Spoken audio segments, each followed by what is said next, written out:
o profissional que for avaliar precisa mencionar os procedimentos que realizou. Então precisa ter referência.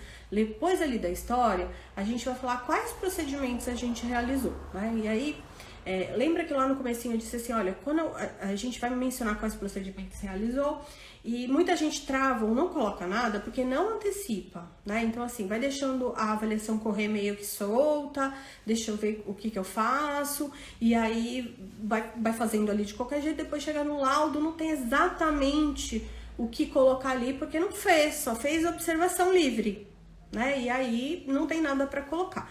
Mas existem procedimentos para colocar. Então, vou dar um exemplo para vocês, mais ou menos, de como é a nossa prática, que essa é a ideia desse momento aqui de terças e quintas às 11 horas, né? Diagnóstico TEA na prática, baseado na nossa prática aqui no Instituto de Psicologia e no sistema de avaliação padronizado do TEA para clínicas e profissionais, que é do nosso curso, que a gente capacita outras clínicas, né? Baseado no que a gente faz aqui. Então, quando a gente recebe os pais na anamnese especializada, ali a gente vai fazer alguns levantamentos de hipótese, né? Então, lá do passo 1 do sistema de padronização dessa avaliação, a fundamentação teórica. Então, o profissional vai ser capacitado para pensar em todos os diagnósticos diferenciais. Então, TEA, transtorno da comunicação social, deficiência intelectual, mutismo seletivo, fobias sociais, uma simples timidez, questões comportamentais, transtorno do movimento estereotipado, o próprio aprofundamento no transtorno do espectro autista, questões de transtorno de linguagem. Então, a gente vai, num primeiro momento, ouvir esses pais, e aí tem todo aquele procedimento que eu ensino no curso, que eu ensinei aqui no evento ao vivo, que os pais vão preencher um link com muitas informações da anamnese antes do primeiro contato. Vendo essas informações, fazendo a primeira entrevista com os pais, a gente vai aprofundar e eu vou conseguir fazer um levantamento de hipóteses que vai me permitir planejar essa avaliação. Planejar o quê? Como vai ser essa avaliação? Que instrumentos que eu vou precisar utilizar na avaliação indireta? Então, eu vou utilizar o SRS-2 com essa família, na avaliação indireta, uma escala de responsividade social. Eu vou utilizar o MCHAT com essa família. Eu vou utilizar o ICA, eu vou utilizar uma escala alimentar, uma escala de labirinto alimentar por conta de uma questão de seletividade. Eu vou precisar incluir a TO nessa avaliação, ou vai ser psicólogo e fono, psicóloga fono e TO, psicóloga fono TO neuropsi, psicopedagoga.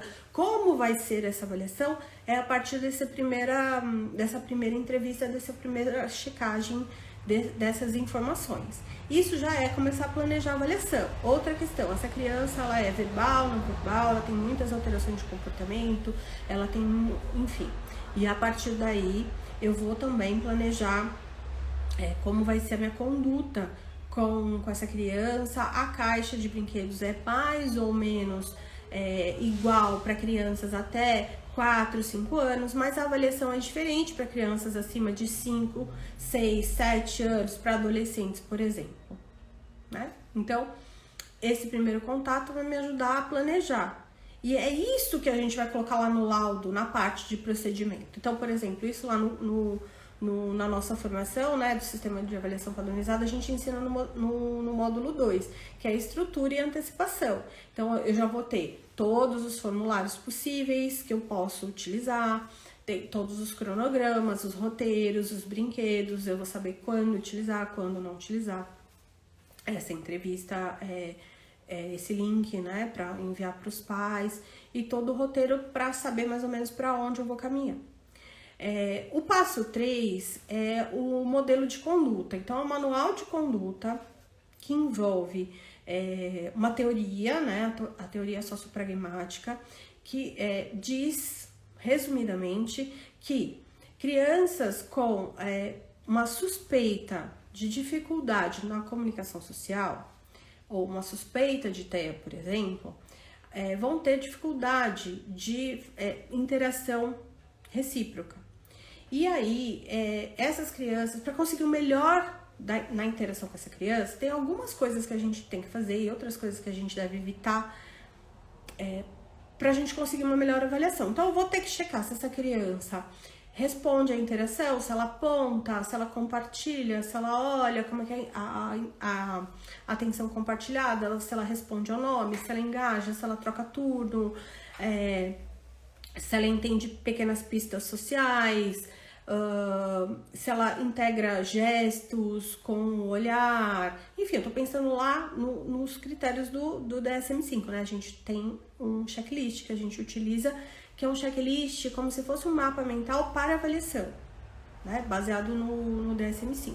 E aí a gente vai checar todos esses critérios na avaliação através do brincar, mas com uma conduta específica, né? Que não é invasiva, que ela fica ali entre dois espaços, né? Mas ela não é intrusiva, porque senão essa criança vai se afastar e a gente não vai conseguir avaliar. Aí é quando a gente faz aquele laudo, a gente não, mas aí é quando a gente vê aqueles laudos que a criança não é responsiva aos testes, não interagiu, nada, e foi lá pro médico decidir, mas que o profissional acaba não fazendo a sua própria avaliação.